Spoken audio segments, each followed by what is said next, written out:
एकदन्तम् चतुर्हस्तम् पाशमङ्कुशधारिणम् तदञ्जमलदम् हस्ते बिभ्राणम् मूषकध्वजम् रक्तम् लम्बोदरम् शूर्पकर्णकम् रक्तपाशसम् रक्तगन्धानुलिप्ताङ्गम् रक्तपुष्पैः सुपूजितम् भक्तानुकम्पिनम् देवम् जगत्कारणमच्युतम् आविर्भूतम् च सृज्यादो प्रकृतेः पुरुषात् परम् एवम् ध्यायति यो नित्यम् स योगी योगिनाम् वरः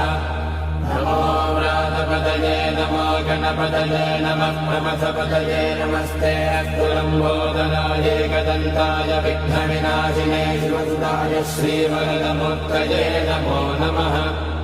एतत् सर्वशेषयोधीते स्वब्रह्मभूयाय कल्पते स सर्वतः सुखमेधते स सर्वविघ्नैर्न बाध्यते स पञ्चमहापापात् प्रमुच्यते।